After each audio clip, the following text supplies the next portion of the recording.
FTP நேயர்களுக்கு வணக்கம். 2026 தேர்தலுக்கான மாவட்ட வாரியான கள நிலவரங்களை தொடர்ந்து தமிழ்நாடு முழுவதும் பார்த்து வருகிறோம். அந்த வரிசையில் இப்பொழுது நாம் பார்க்க இருக்கும் மாவட்டமானது திருநெல்வேலி மாவட்டம். இந்த மாவட்டத்தில் இருக்கக்கூடிய சாதக பாதகங்களை பற்றி பேச நம்மோடு வம்சி அவர்கள் இணைந்திருக்கிறார். வணக்கம். திருநெல்வேலி மாவட்டத்தில் எவ்வாறு இருக்கிறது கள நிலவரம் உங்களுடைய பார்வையில? இந்த திருநெல்வேலி மாவட்டத்தை பொறுத்தவரை இப்போ ரீசன்ட் இயர்ஸில் பயங்கரமாகவே காஸ்ட் சென்சிட்டிவ்ஸ் காஸ்ட் அட்ராசிட்டிஸ் கொஞ்சம் அதிகமாக நடந்துட்டுருக்கு. ரொம்ப ஒரு வாலட்டைல் டிஸ்ட்ரிக்டாக இருக்குது. 3 பிரதான சமூகங்கள், ஒன்று முக்குளத்தோர் சமூகம், ஒன்று மரார் சமூகம், ஒன்று தேவேந்திர சமூகம், ஒன்று நாடார் சமூகம். இந்த 3 பேர் உள்ள ஒரு ஏகப்பட்ட கான்ஃப்ளிக்ஸ் இதெல்லாம் போயிட்டுருக்கு. ஸோ அது ரொம்பவே சுச்சுவேஷன் வாலட்டைலாக இருக்குது. சிலது இல்லை ஊடகத்தில் நமக்கு தெரியல. இல்லை திமுக அதிமுக அது 2 கட்சிகளுமே பண்ணுற ஒரு மிஸ்டேக் என்னன்னா, 2 கட்சிகளுமே எங்கள் நாடார் மாவட்ட செயலர் போடல. திமுகவுக்கு 2 மாவட்ட செயலர் ஒரு முஸ்லீம், ஒரு முக்குளத்தோர். அதிமுக 2மே முக்குளத்தோர்ன்றதால ஒரு நாடார் மாவட்ட செயலர் இல்லை. அது ஒரு பெரிய நெகட்டிவ். திமுக பரவாயில்ல, எம்பி நாடார், அப்புறம் நாடார் கிறிஸ்டின்ஸ் இருக்கும், அதில் கொஞ்சம் கன்சாலிடேஷன் அதெல்லாம் போயிட்டு கொஞ்சம் ஒர்க் பண்ணியிருக்காங்க. அதிமுகவில் அதுவும் இல்லாதால அதிமுக இந்த நாடார் செக்ஷன்ஸில் ரொம்ப வீக்காக இருக்கு. அது பார்லிமெண்ட் எலெக்ஷன்லேயே பார்த்தோம், திருநெல்வேலி பார்லிமெண்ட்டும் பார்த்தோம். பாஜக கொஞ்சம் இந்துத்துவா யூஸ் பண்ணி கொஞ்சம் ப்ளே பண்ணுறாங்க. பட் எந்த அளவுக்கு அது கை கொடுத்துருக்குன்னு தெரில. பட் இது திருநெல்வேலியை பொறுத்தவரை உட்கட்சி இஷ்யூஸ் நிறைய 2 சைடில் இருக்குது. இதெல்லாம் நிறைய குழப்பங்கள் டிஸ்ட்ரிக்டில் இருக்கிறதால கொஞ்சம் ரிசல்ட்ஸ் ரொம்ப போலரைசிங்காக தான் இருக்கும் இந்த மாவட்டத்தை பொறுத்தவரை. ஃபஸ்ட்டு இங்கே எடுத்தவனா 5 தொகுதிகளுக்கு திருநெல்வேலி, அம்பாசமுத்திரம், நாங்குநேரி, ராதாபுரம், பாளையங்கோட்டை. இதில் திருநெல்வேலி தொகுதின்னு பார்க்கலாம். திருநெல்வேலி தொகுதி பொறுத்தவரை இது ஆரம்பம் முதல் மற்ற எல்லா இடத்துலையும் இருக்கிற மாதிரி திமுக கொஞ்சம் அந்த 60களில் 67 எஸ்டாப்ளிஷ் ஆகி தான் இங்கே நம்ம வட மாவட்டங்கள் சென்னையில் பார்க்கும்போது 62 பெருசாக இல்லை, 67 தான். இந்த மற்ற தென் மாவட்டங்கள் பார்க்கும் 67 முதல் முறை இங்கே வராங்க. 67 ஏஎல் சுப்பிரமணியம்ன்ற வெற்றி பெறாரு. அப்புறம் 71 19 அப்படின்னு ஒருத்தர். இப்போ 77 முதல் 89 இந்த அதிமுக ஆட்சி இருக்கும்போது அதிமுக தான் இங்கே எம்எல்ஏ ஜெயிச்சிச்சு. 89 திரும்ப ஏஎல் சுப்பிரமணியம் ஜெயிக்கிறாரு. 91 அதிமுக, 96 ஏஎல் சுப்பிரமணியம், 2001 நயினார் வெற்றி பெறாரு. இங்கே 6 திமுக, 11 நயினார், 2016 ஏஎல்எஸ் லக்ஷ்மணன், அது ஏஎல் சுப்பிரமணியோட மகன் ஏஎல்எஸ் லக்ஷ்மணன். 2021 நயினார் இங்கே ஜெயிக்கிறார். இதில் என்னென்னா கிட்டத்தட்ட 16 வரை 2016 வரை இது பெல்வெதர் சீட். எந்த கட்சி இங்கே மாநிலத்தில் ஜெயிக்கிறாங்களோ அவங்க தான் இங்கே ஜெயிக்க மாதிரி. 16 ட்ரெண்டை மாறிச்சு. 16 திமுக ஜெயிச்சு. இப்போ 21 திமுக வெற்றி பெறும், பாஜக அதாவது அதிமுக கூட்டணி இருக்க நயினார் ஜெயிச்சார். ஸோ இங்கே நம்ம 2011 நம்ம ரிசல்ட் எடுத்து பார்ப்போம். 2011 நயினார் நாகேந்திரன் இங்கே அதிமுகவில் 55% ஓட்டு எடுத்து ஜெயிக்கிறார். அவர் எடுத்தப்ப திமுக ஏஎல்எஸ் லக்ஷ்மணன் அவர் 30% ஓட்டு எடுத்திருக்காரு. இங்கே அப்போ திமுக காங்கிரஸில் ஒரே கூட்டணி பெரிய அணியிலேருந்து அந்த அணியிலே 30% தான் வந்திருக்கு.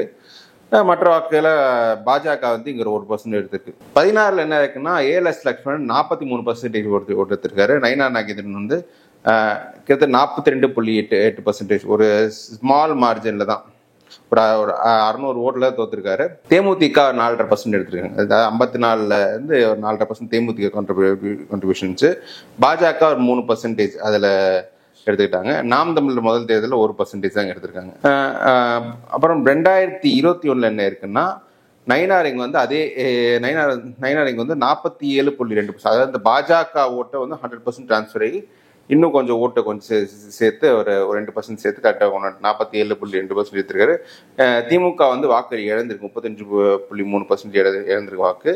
நாம் தமிழருக்கு ஒரு ஷிஃப்ட் ஆயிருக்கு. திமுகவோட ஒரு சில கொஞ்சம் வாக்கு நாம் தமிழ் ஷிஃப்ட் ஆயிருக்கு. அமமுகவும் கொஞ்சம் இம்பாக்ட் ஏற்படுத்திருக்கு. அமமுகவும் ஒரு 4.5% எடுத்துருக்கு. நாம் தமிழர் 10% எடுத்திருக்காங்க. இப்போ 2024 பார்லிமெண்ட் பொசிஷன் எடுத்து பார்த்தோம்னா பார்லிமெண்ட்ல இங்கே நயினார் 34.5% இது கூட்டணி இல்லாமல் தனிச்சு. இது காங்கிரஸ் 45% எடுத்துறாங்க, 10%. இப்போ திமுக அணியில் காங்கிரஸ் 45% எடுத்துறாங்க. அதிமுக 7.2% எடுத்திருக்காங்க. அதிமுக அதாவது அதிமுக தனிச்சு போட்டிடும்போது 7% டெபாசிட் இருந்திருக்கு. இங்க நாம் தமிழர் வந்து அதிமுகவை விட அதிகமாக எடுத்திருக்க 7.5%. ஸோ அதிமுக வந்து திருநெல்வேலியை பொறுத்து நாம் தமிழரோட குறைவாக எடுத்திருக்கு பார்லிமெண்ட் எலெக்ஷன்ல. ஸோ அந்த எந்த அளவுக்கு அதிமுக பலவீனமாயிருக்கு இங்கன்றது இதே சிறந்த உதாரணம். சரி, இப்போ நீங்க நாம் தமிழர் நம்ம எடுத்துக்கிட்டோம்னா 21 இதுல குறைஞ்சிருக்கு. அதுக்கு என்ன மெயின் ரீசன்னா, நீங்க நாம் தமிழர் நம்ம போட்டிட்டு தொகுதிகள்லாம் மறுபடியும் நம்ம எடுத்து கொஞ்சம் ரீவிசிட் கொஞ்சம் இன்னும் ப்ராப்பர் டேட்டா சர்ச் பண்ணலாம். என்னன்னா எந்தெந்த கம்யூனிட்டிஸ்ல கேண்டிடேட் இருக்கான் அதுக்கு கவுண்டர் கன்சல்டேஷன் பண்ணிருக்காங்க. இதுல வந்து பாத்தீங்கன்னா ஏஎல்எஸ் லக்ஷ்மணன் வந்து பிள்ளைமார், இவர் நயனா நாகேந்திரன் வந்து தேவர் அப்படின்றதால இவர் வந்து நாம் தமிழர் வந்து 9.8 அது நாடார் ஓட்டு கொஞ்சம் இருக்கும் 21. இது 24 போகும்போது காங்கிரஸ் கேண்டிடேட் போட்டிருக்காங்க. அவங்க வந்து நாடார், கிறிஸ்டின் நாடார்ன்றதால அந்த நாம் தமிழர் ஓட்டு போட்டு நாடார் வந்து இங்க ஷிஃப்ட் இருக்காங்க, திரும்ப காங்கிரஸ்க்கு வந்திருக்காங்க. பிஜேபி தன்னோட பேஸ் போட்டு ரிட்டைன் பண்ணியிருக்காங்க. இதுல என்னன்னா பிஜேபியை பொறுத்தவரை 7.235 42 தான் வரணும். நீங்க வந்து நாமமுக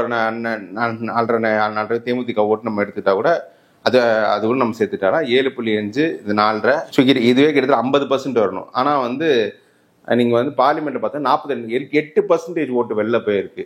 அது பிரதானமா திமுக போயிருக்கு. எந்த ஓட்டுன்னா தேவேந்திர குழலாளர் ஓட்டு.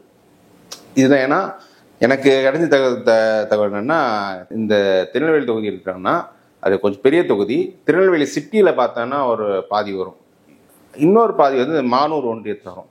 இந்த மானூர் ஒன்றியத்துல ரீசெண்ட் இயர்ஸ்ல வந்து ஒரு கிட்டத்தட்ட 20க்கும் மேற்பட்ட தேவேந்திர குழலாளர் இளைஞர்கள் வந்து கொல்லப்பட்டிருக்காங்க தகவல் வருது. அது இப்போ நம்ம ரீசெண்டாக பார்த்தோம், இந்த கவின் மர்டர் அந்த மாதிரி கேசஸ்லாம் இருக்கு. இதெல்லாம் ரொம்பவே ஒரு அந்த இன்டர்காஸ்ட் ரைவல்ரி வந்து கொஞ்சம் அதிகமாகிட்டு இருக்கு. அதனாலதான் அந்த தேவேந்திர குழலாளர் வந்து நயினாருக்கு எதிராக அவங்க அந்த நயினார்ன்றது முக்குளத்தூர் வேட்பாளருக்கு எதிராக அவங்க ஓட்டு போட்டிருக்காங்க. இப்போ நயினார் மறுபடியும் இல்லைன்னா இந்த மாதிரி கவுண்டர் கன்சல்டேஷன் கண்டிப்பா இருக்கும். இப்போ அதிமுக 7% கொஞ்சம் நாடார் இருக்கும், அந்த 7% ஃபுல்லா டிரான்ஸ்ஃபர் ஆகுமா என்றது அது தெரியல. ஸோ இந்த ஒரு பெரிய கேப் இருக்கு. ஸோ அதுல வந்து திமுகவுக்கு ஒரு இயல்பா வரணும். பட் திமுக அது கரெக்டான கேண்டிடேட் போடணும். திமுகவும் உங்க முக்குளத்தூர் கேண்டிடேட் போட்டாங்கன்னா இதுல வந்து பழையபடி நாம் தமிழரும் தாவேக்காவுக்கு இங்க பெனிஃபிட் வரும், அவங்க நாடார் கேண்டிடேட் போடணும். ஸோ திமுக எப்படிப்பட்ட கேண்டிடேட் போடுறாங்க, சைவப்பள்ள கேண்டிடேட் போடுறாங்களா இல்லாட்டி முக்குளத்தூர்ல நாடார்ல போடுறாங்களா அப்படின்றத தெரியல. ஏஎல்எஸ் லக்ஷ்மணன் வந்து மறுபடியும் ட்ரை பண்ணுவார். பட் அவருக்கு வந்து தொகுதியில ஒழுங்கா இன்டராக்ட் பண்றது இல்லை அப்படின்ற டாக் இருக்கு. இப்ப திருநெல்வேலியில மேயரா இருக்க ராமகிருஷ்ணன் கூட அவரே சேவல மாதிரி தான், அவருக்கும் நல்ல பேர் கொஞ்சம் அங்கே இருக்கு, அவருக்கு வாய்ப்பு வரலாம் அப்படின்ற மாதிரி டாக் இருக்கு. ஸோ எப்படி திமுக கொடுக்க ஃபீல் பண்றாங்க பொறுத்த இருக்கு. இப்போ நயினாரை பொறுத்தவரை இங்க ஸ்டிக்கி விக்கெட்லாம் இருக்காரு எனக்கு, ஆனா அவங்க எதிர்ப்பு இருக்கு. அதிமுகவும் வேற கேண்டிடேட் அவங்க போடுவாங்க சந்தேகம் தான். அதிமுக மாவட்ட செயலர் குளத்தூரா இருக்கிறதால அந்த அணிக்கு ஒரு பெரிய ஃபேவரபிளான சிச்சுவேஷன் இங்கே இல்லை. திமுக அதை கேபிடலைஸ் பண்ணிக்கிறாங்களா இல்லைன்னு தான் பார்க்கணும். இந்த தொகுதியை பொறுத்தவரை நான் திமுகவுக்கு தான் ஃபேவரபிளாக கொடுப்பேன். அடுத்து அம்பாசமுத்திரம். இந்த அம்பாசமுத்திரம் பார்த்தீங்கன்னா இந்த திருநெல்வேலி இந்த பெல்ட்டே இப்போ ஸ்டார் மகால காங்கிரஸ் இருந்த பெல்ட் தான். திமுகலாம் இப்போ திமுக திராவிட இயக்கம்லாம் இங்கே பெருசாக ஒன்றும் இல்லை. ஸோ இப்போ வந்து அங்கே அந்த காங்கிரஸ்க்கு இந்த கன்னியாகுமரி சப்போர்ட் இருக்குல்ல, அந்த நாடார் சப்போர்ட் வந்து இங்கேயும் கொஞ்சம் இருக்கும். ஸோ அப்படி பார்த்தோன்னா இந்த அம்பாசமுத்திரம்லாம் ஃபர்ஸ்ட் 52 to 71 காங்கிரஸ் சப்போர்ட் வேட்பாளர் தான். 71 இந்திரா காங்கிரஸ் கண்டஸ்ட் பண்ணி ஜெயிக்கிறாங்க. அப்புறம் நீங்கள் வந்து 77-80 வந்து சிபிஐ ஜெயிக்கிறாங்க. 84 தான் முதல் முறை திராவிட கட்சிகள் வந்து ஒருத்தர் வந்து இப்போ காங்கிரஸ் கூட்டணியில் இருக்கு. இப்போ பாலசுப்ரமணியம் அதிமுக ஜெயிக்கிறாரு. அப்புறம் 89 காங்கிரஸ் அங்கே ஜெயிக்கிறாங்க. 91 முருகைய பாண்டியன் அதிமுக ஜெயிக்கிறாரு. ஆவடி அப்பன் திமுக ஃபர்ஸ்ட் டைம் வந்து 96 ஜெயிக்கிறாரு. 2001 அதிமுக மீண்டும் சக்திவேல் முருகன் 6 ஆவடியப்பன் இங்க மீண்டும் ஜெயிச்சு அப்போ ஒரு ஸ்பீக்கரா இருந்த அந்த டேர்மு. அதுக்கப்புறம் எஸ்ஐ சுப்பையா 2011 ஜெயிக்கிறாரு. இப்போ 16 முருகைய பாண்டியன், அதாவது நம்ம 91 ஜெயிச்ச முருகைய பாண்டியன் 2014 கொடுக்குறாங்க. 21 திருவண்ணா சுப்பியா சீட்டு கொடுத்து 3 முறை எங்க அதிமுக தொடர்ந்து ஜெயிச்சிட்டு இருக்கு. இப்ப நம்ம ரிசல்ட் எடுத்து பார்த்தோம்னா இந்த 2011 ரிசல்ட் எடுத்து பார்த்தோம்னா 55% அவங்க அதிமுக எஸ்கே சுப்பையா எடுக்கிறாரு. ஆவுடையப்பன் ஸ்பீக்கராக இருந்து கண்டெஸ்ட் பண்ணியிருக்காரு, 38% தான் எடுத்திருக்காரு. மற்றவங்க யாரும் பெருசு சொல்லிக்கிற மாதிரி இல்லை. பாஜக ஒரு 2% எடுத்திருக்காங்க. 14 என்ன இருக்குன்னா முருகையா பாண்டியன் அவர் வந்து 46% எடுத்திருக்கு. கிட்டத்தட்ட ஒரு 9% ஒரு ட்ராப்பு. ஆவுடையப்பன் அதே 38% எடுத்திருக்காரு. சிபிஐ வந்து அவங்க அந்த அதிமுக ட்ராப்ல சிபிஐக்கு ஒரு 8% பெருசாக போயிருக்கு. பாஜக ஒரு கணிசமாக ஒரு 1% இன்க்ரீஸ் பண்ணியிருக்காங்க. நாம் தமிழர் 1% இங்கே எடுத்துட்டாங்க. ஸோ அப்போ அந்த சிபிஐயும் தேமுதிக உள்ள கொண்ட ஓட்டில் அதில் கொஞ்சம் ஸ்பிரிட்டை கொண்டு வராங்க. இப்போ 21 என்ன ஆகுதுன்னா எஸ்கே சுப்பையா கண்டெஸ்ட் 48% எடுத்துருப்பாரு. அதாவது முருகையா பாண்டியன் ஜெயலலிதா இருக்கும்போது எடுத்த ஓட்டை விட இவர் வந்து கொஞ்சம் கூடுதலாக 2% கூடுதலாக எடுத்தது காமிச்சாரு. ஆவுடையப்பனும் அதே 38% தான் எடுத்திருக்காரு. நாம் தமிழர் ஒரு 7.7% எடுத்திருக்காங்க. அப்புறம் அமமுக 2.3%. அதாவது சிபிஐ ஓட்டு வந்து அது உள்ள வர வேண்டிய ஓட்டு அப்படியே நாம் தமிழர் போயிருக்கு. பாஜக ஓட்டு கரெக்டாக உள்ள வந்திருக்கு அதிமுகவுக்கு. அமமுக ஒரு 2.5%, மக்கள் நீதி மையம் ஒரு 1.5% போய் எடுத்திருக்காங்க. இப்போ நம்ம பார்லிமெண்ட் பொசிஷன் எப்படி இருக்குன்னு பார்த்தோம்னா பார்லிமெண்ட்ல அம்பாசமுத்திரத்தில் வந்து நயினார் 34% எடுத்திருக்காரு. இவர் ராபர்ட் ப்ரூஸ் காங்கிரஸ்ல வந்து 47% எடுத்திருக்காரு. அதிமுக இந்த தொகுதியில நாம் தமிழரோட கொஞ்சம் கூடுதலாக எடுத்திருக்காங்க, அவர் 8% எடுத்திருக்காங்க. நாம் தமிழர் வந்து கொஞ்சம் நெருக்கி 7.2% எடுத்திருக்காங்க. ஸோ இந்த தொகுதி பார்த்தோன்னா ஐடியலா இதெல்லாம் திமுக ஈஸியாக ஜெயிக்க வேண்டிய தொகுதி. அவங்களுக்கு கண்டியூசிவா இருக்கு, எல்லாமே இருக்கு. ஆனா தொடர்ந்து 3 முறை ஒரே ஓட்டே தான் எடுக்கிறாரு. அந்த ஓட்டுல எந்த இம்ப்ரூவ்மெண்டே இருக்குல்ல. ஆனால் அந்த கட்சி இவருக்கே ஓட்டு கொடுத்து சீட்டு கொடுத்துட்டு இருக்கு. இவர் வேற யாருக்கும் கொடுக்கல. மாவட்ட செயலாளர் இருக்காரு, அவரும் ஜெயிக்க மாட்டேங்கிறாரு. புதுசா யாரும் கொடுத்தும் ஜெயிக்கவும் மாட்டேங்கிறாரு. அப்படி இருக்கும் இந்த இண்டிவிஜுவல் வேட்பாளருக்கு வந்து பெருசா கிளவுட் இங்க இல்லை. ஆவுடையப்பன் நான் விசாரிச்ச வரைக்கும் என்ன சொல்றாங்கன்னா யார் நின்னாலும் ஆவுடையப்பன் தவிர ஆவுடையப்பன் அவர் குடும்பத்தை சார்ந்தவர் இல்லாமல் யாருன்னாலும் இங்கே சுலபமாக ஜெயிக்க வேண்டிய தொகுதி திமுக. அவர் நிற்கிறதாலேன்னு தெரியல, திமுக நாடார் வந்து எதிர்த்து நிற்கிறாங்க. அந்த ஓட்டு ஒழுங்கா வர மாட்டேங்குது திமுகவுக்கு. அவரும் வந்து அந்த கட்சியில வந்து கொஞ்சம் உட்கட்சியை சேர்ந்த இந்த அவர் மாவட்டம் அவர் கட்சி மாவட்டம் இருக்க பகுதிகளில் நிறையவே இன்ஃப்ளூயன்ஸ் பண்ணி கொஞ்சம் உட்கட்சியில் குழப்பங்கள் நிறைய ஏற்படுத்தி வர்றாரு. அதனாலே கட்சிக்கு வந்து கொஞ்சம் நிறைய செட்பேக் இருக்கு. குறிப்பாக நாடகங்கள் மத்தியில் பெரிய செட்பேக் இருக்குன்ற மாதிரி டாக் இருக்கு. ஸோ அதனாலே வந்து அவருக்கு பெரிய நெகட்டிவ். ஏன்னா நம்ம ரீசெண்டாக ட்ரெண்டை பார்த்து தெரியுது, ஒரே ஓட்டு தான் எடுத்திருக்காரு 3 தேர்தலாக. எந்த இம்ப்ரூவ்மெண்ட்டும் இல்லை, டிப்ரூவ்மெண்ட்டும் இல்லை. இத்தனைக்கும் கூட்டணி கட்சிகள் கூடுதலாக வந்தும் அவரால் என்ஹான்ஸ் பண்ண முடியலன்னா அப்போ நிச்சயமா அந்த கேண்டிடேட்ல ஒரு பிரச்சனை இருக்கு. திமுக வந்து இந்த இவரை வந்து கேண்டிடேட்டா வச்சு போறதே தப்பு. இது மாவட்ட செயலராக வச்சிருக்காங்கன்னா அது நிஜமாவே அந்த கட்சி வந்து அவங்கள இங்க வந்து ரொம்பவே உட்கட்சியில பல பிரச்சனைகள் இருக்குன்னு நினைக்கிறேன். ஏன்னா நானும் கேள்விப்பட்ட வரை இந்த பார்லிமெண்ட் எலெக்ஷன்லேயே ஸ்டாலின் வந்து தென்காசியை கூட்டணி கட்சி கொடுத்துட்டு திருநெல்வேலி திமுக கண்டெஸ்ட் பண்ணலாம் அப்படின்னு பிளான் பண்ணாரு. ஆனா இங்க இருக்க உட்கட்சி பிரச்சனை பார்த்துட்டு எப்பா இதுல தீர்த்துக்க முடியாது சொல்லி தென்காசியில திமுக கேண்டிடேட் போட்டு இது காங்கிரஸ் கொடுத்துட்டாரு. ஸோ அந்த அளவுக்கு குழப்பமா இருக்கு. அம்பாசமுத்திரத்தில் ஆவுடையப்பன் மீண்டும் போட்டியிட்டால் திமுக வெற்றி பெறுவது ரொம்ப கஷ்டம். எஸ்கே சுப்பையாவுக்கு நல்ல பேர் இருக்கு. அவர் கொஞ்சம் நிறைய ஹெல்ப் நிறைய பண்ணியிருக்காரு. அவர் கொஞ்சம் சப்டிலா வந்து அதிமுக ஜெயலலிதா பீரியட்ல இருந்தவங்களாம் ரொம்ப அசர்ட்டிவா இல்லாம சட்டிலா இருக்கு. பிளஸ் இங்கேயும் அந்த தேவேந்திர குல நாடார் தேவன்ற அந்த கான்ஃபிளிக்ஸ் இருக்கு. இங்கெல்லாம் நாம் தமிழர் விஜய் போன்ற கட்சிகள்லாம் இந்த மாதிரி அவங்க கேண்டிடேட் பாட்டா போட்டாங்க. நாங்கள் கொஞ்சம் இங்கே இருக்கோம். என்ன பொறுத்தவரை இங்க வந்து அதிமுகவுக்கு நான் எட்ஜ் கொடுப்பேன். திமுக கேண்டிடேட் மாத்தினாங்கன்னா அவங்க ஒரு வெற்றி வாய்ப்பு இருக்கும். அடுத்து பாளையங்கோட்டை. இந்த பாளையங்கோட்டை தொகுதியை பொறுத்தவரை அது திமுக அங்கே ரொம்பவே ஸ்ட்ராங்கா இருக்கிற ஒரு ஏரியா. அது ஏன்னா சிக்னிஃபிகன்ட் மைனாரிட்டி பாப்புலேஷன் இங்கே இருக்கு. இங்க நீங்க எடுத்துட்டீங்கன்னா ஃபர்ஸ்ட் இந்த தொகுதி வந்து 77 தேர்தலில் ஃபார்ம் பண்றாங்க. நாஞ்சில் மனோகரன் அவர் திமுகல இருந்தார். அப்புறம் அதிமுகவில் போய் ஒரு நல்ல ஒரு லோக்கல் லீடராட்ட அங்கே இருந்தார். நாஞ்சில் மனோகரன் 77 ஜெயிக்கிறார். இப்போ கருப்புசாமி பாண்டியன் நம்ம தென்காசியில் போட்டிட்டு அவர் கருப்புசாமி பாண்டியன் வந்து 80 ஜெயிக்கிறார் இங்க. அப்போல்லாம் ஒருங்கிணைந்த திருநெல்வேலி மாவட்டம். அப்புறம் 84 திமுக ஜெயிக்குது, 89 திமுக ஜெயிக்குது, 91 தர்மலிங்கம் ஜெயிக்குது. அப்புறம் 96 தொடர்ந்து திமுக தான் ஜெயிச்சுட்டு வராங்க. காதர் மொய்தீன், அப்புறம் மொய்தீன் கான், அப்புறம் அப்துல் வஹாப் தொடர்ந்து அப்துல் வஹாப் மாவட்ட செயலாளராக இருக்காரு. ஸோ இந்த முறையும் அவர் தான் கண்டெஸ்ட் பண்ணுவார். ஸோ சும்மா நம்ம 2011 எப்படி ட்ரெண்ட் போயிருக்குன்னா, 11 மொய்தீன் கான் கண்டெஸ்ட் பண்ணும்போது கிட்டத்தட்ட 43% ஓட்டு எடுக்கிறாரு. அதிமுக 42% எடுக்கிறாங்க. ஸோ ஒரு தெரிஞ்ச ஒரு 600 ஓட்டில் ஜெயிக்கிறாரு இவர். பாஜகவுக்கு இங்கே 5% இருக்கு. ஸோ முஸ்லீம் பாப்புலேஷன் அதிகமாக இருக்கிற இடத்துல பாஜகவுக்கு வந்து ஒரு நல்ல ஓட்டு இன்க்ரீஸ் ஆகும். 16 வந்து மொய்தீன் கான் வந்து 44% தான் எடுக்கிறாரு, 1% இன்க்ரீஸ். அப்போ அதிமுக முஸ்லீம் கேண்டிடேட் போட்டு அவங்க 33% தான் வருது. மதிமுக 8% ஓட்டு எடுக்கிறாங்க. அதாவது அதிமுக 42 ஓட்டில் மதிமுக அந்த அணியை ஷூட் பண்ணுது. பாஜக ஒரு 4.5% ஓட்டு எடுக்கிறாங்க. எஸ்டிபிஐ அவங்க அந்த கட்சி இங்கே முஸ்லீம் போட்டு கொஞ்சம் 4.5% இருக்கு. நாம் தமிழருக்கு ஒரு 1.5% வருது. 21 என்ன ஆகுதுன்னா, அப்துல் வஹாப் வந்து 56% போயிடுறாரு. அதிமுகவுக்கு 23%, அதாவது 33% முஸ்லீம் ஓட்டு இருக்கும், அதுவும் ஃபுல்லா வெளில போயிடுச்சு. எஸ்டிபிஐ வந்து ஒரு 7.5% எடுத்திருக்காங்க. நாம் தமிழர் சேர்ந்த ஃபாத்திமா என்றவங்க அவங்களும் ஒரு 7.5% எடுத்திருக்காங்க. மக்கள் நீதி மையம் ஒரு 5% அவங்க எடுத்திருக்காங்க.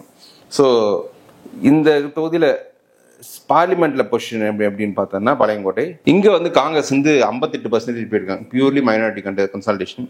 பிஜேபி வந்து 26% தான் இருக்கு. அதிமுகவுக்கு வந்து இங்க 5.3%. நாம் தமிழருக்கு இங்கேயும் ஓட்டு கொஞ்சம் குறைஞ்சிருக்கு, 5.6%. ஸோ பார்லிமெண்ட் அந்த காங்கிரஸ் தான் இன்னும் திமுக நாம் தமிழர் ஓட்டு வந்து திமுகவுக்கு போய் ஷிஃப்ட் இருக்கு. இங்க அதிமுக அந்த 33 தான் பிஜேபி ஓட்டும், அதிமுக ஸ்பிரிட் இந்த 33க்குள்ள ஸ்பிரிட் இருக்கு. ஸோ இந்த தொகுதியை பொறுத்தவரை அதிமுக மீண்டும் போட்டிட்டாலும் வாய்ப்பில்லை, உறுதியா அப்துல் வஹாப் மீண்டும் ஜெயிக்கிறது உறுதி. அடுத்து நாங்குநேரி சட்டமன்ற தொகுதி. நாங்குநேரி இதுவும் ஒரு ஸ்ட்ராங்கான காங்கிரஸ் பெல்ட். இது காங்கிரஸ் இங்க கொஞ்சம் டாமினண்டா இருந்திருக்காங்க. அப்புறம் இந்த 71 காங்கிரஸ் ஸ்பிரிட் வரும்போது அப்போ கொஞ்சம் திமுக ஜெயிக்கிறாங்க, 71 ஜெயிக்கிறாங்க. 77 80 84 இப்போ அதிமுக 3 தேர்தல் ஜெயிக்கிறாங்க. ஆக்சுவலி 77 வந்து அதிமுக ஜெயிச்ச வேட்பாளர் வந்து ஜனதா கட்சி இருந்த வேட்பாளர் வந்து அதிமுக சேர்ந்துட்டாரு. அப்புறம் திமுக 89 ஜெயிக்கிறாங்க. 91 அதிமுக, 96 கம்யூனிஸ்ட், அப்போ திமுக கூட்டணியில. 2001 அதிமுக, 6 வசந்தகுமார் மறைந்த வசந்தகுமார் ஜெயிக்கிற 2006. 11 அதிமுக, 16 வசந்தகுமார் ஜெயிக்கிறாரு. அப்புறம் 21 ரூபி மனோகரன் ஜெயிக்கிறார். ஸோ நம்ம 2011 எடுத்து பார்த்தோம்னா வசந்தகுமார் வந்து இங்க 37.3% இருக்கு காங்கிரஸ். அதிமுக வேட்பாளர் வந்து நாராயணன் 46% எடுக்கிறாரு. இங்க தேவநாதன் யாதவ் கண்டெஸ்ட் பண்ணியிருக்காரு. இந்த கொஞ்சம் யாதவ் ஓட்டு கொஞ்சம் இங்க இருக்கு. அவர் வந்து ஒரு 9.5% எடுத்திருக்காரு. அதனாலதான் வசந்தகுமார் பெருசா வெற்றி பெற முடியல. இங்க பிஜேபிக்கு ஒரு 4% இருக்கு இங்க ஓட்டு. 14 வசந்தகுமார் வந்து 43.5% எடுத்துட்டாரு. அதிமுக சேர்ந்த விஜயகுமார் வந்து 33.4% தான். அவங்க வந்து 46 33க்கு ஒரு 13% டாப்.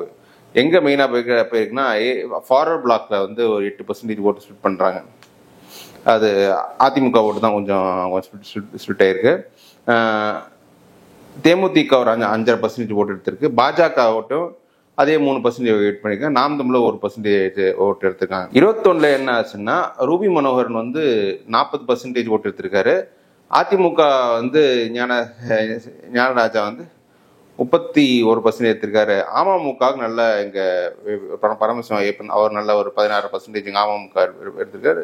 நாம் தமிழர் 9% போயிருக்காங்க. இப்ப பார்லிமெண்ட் நம்ம எடுத்துக்கிட்டோம்னா பார்லிமெண்ட்ல வந்து பாஜக 32% எடுத்திருக்காங்க. காங்கிரஸ் அதே 46%. இவங்க வந்து ஏடிஎம்கே அப்போ தனிச்சு போட்டு அவங்க 8%. நாம் தமிழரும் ஏடிஎம்கே அதிகமாக 8% எடுத்திருக்காங்க. நாம் தமிழருக்கு இன்ஃபேக்ட் 1% குறைஞ்சிருக்கு. காரணம் அவங்க ஓட்டு வந்து காங்கிரஸ் ஷிஃப்ட் 1%. பேலன்ஸ் 5% எங்க வந்திருக்குன்னா ஐடியலி நீங்க 21 இதுபடி பார்த்தோம்னா அதிமுக அணி அமமுக சேரும்போது 48% வரணும். ஆனா இவங்களுக்கு வந்து 2 பேர் சேரும்போது நம்பர்ஸ் பார்க்கும் 39% தான் வருது. ஸோ கிட்டத்தட்ட 9% வெளில போயிருக்கு. அதில் 5% இங்க காங்கிரஸ் வந்திருக்கு இந்த அணி. ஸோ இதுல என்ன 5% மேல இண்டிபெண்டன்ஸ் அப்படி வெளில போயிருக்கும். ஸோ இதுல என்னன்னா ஃபர்ஸ்ட் ஆஃப் ஆல் காங்கிரஸ்க்கே நம்ம போன வாட்டி இவங்க வந்து இது வந்து நல்ல 45% வர தோணியான 40% எடுத்திருக்காங்கன்றது வந்து காங்கிரஸ் எந்த அளவுக்கு இங்க மறுபடியும் போட்டியிடுது சேஃப் அப்படின்னு பார்க்கலாம். ஏன்னா அதிமுக கரெக்டான கேண்டிடேட் போட்டு இல்லை பிஜேபி கரெக்டான கேண்டிடேட் போட்டு கொஞ்சம் வந்துட்டாங்க. சரத்குமார்லாம் இங்கே நாங்குநேரியில் ஒரு நல்ல கேண்டிடேட் தான், அவர் நாங்குநேரில் வெற்றி பெறலாம். அவர் மாதிரி கேண்டிடேட்லாம் போட்டாங்கன்னா அப்போ திமுகவுக்கு வந்து ரொம்ப சிக்கலாக போயிடும். அது காங்கிரஸ் வேட்பாளர் இருக்கும்போது. இது திமுக வேட்பாளர்னா அவங்களுக்கு கொஞ்சம் நல்லா திமுக நாடாருன்னா கொஞ்சம் நல்லா அந்த ஸ்பிரிட் ஓட் கிட்ட எடுத்து கொண்டு வந்துடுவாங்க. ஸோ இதுவும் கேண்டிடேட்டை தான் மெயினாக பேஸ் பண்ணி தான் இருக்கு. இங்கே வந்து அதிமுகவுக்கு வந்து கொஞ்சம் அமைப்பு இருக்கு. பட் அகைன் அவங்க வந்து அவங்களுக்கு வந்து நாடார் ஓட்டு இல்லை, எடுத்தால் பிஜேபி ஓட்டு தான் மெயினாக நம்பி இருக்கணும். அந்த அமமுகவும் எப்படி அணியில் இருக்காங்களா இல்லையான்னு அதுவும் தெரியல. ப்ளஸ் அந்த தேவேந்திர குல இஷ்யூ அதுவும் கொஞ்சம் இருக்குன்றதால இது ரொம்ப ஒரு கொஞ்சம் க்ளோஸாக தான் போகும். இதே திமுக வேட்பாளர் உறுதியா திமுக ஜெயிக்கும். காங்கிரஸ் வேட்பாளர் இருக்கிறதால நான் ஒரு எட்ஜ் கொடுங்க. மேபி திமுக வந்து வேட்பாளர் எங்கேயும் மாத்தி கொடுத்து இதே காங்கிரஸ் வேட்பாளர் ஒருத்தருக்கு வந்து திருநெல்வேலியோ அம்பாசமுத்திர கொடுத்து நாங்குநேரியில வந்து திமுக வேட்பாளர் கொடுக்கறது சேஃபு. பார்ப்போம் அவங்க எப்படி பண்றாங்கன்னு. அடுத்து ராதாபுரம் சட்டமன்ற தொகுதி.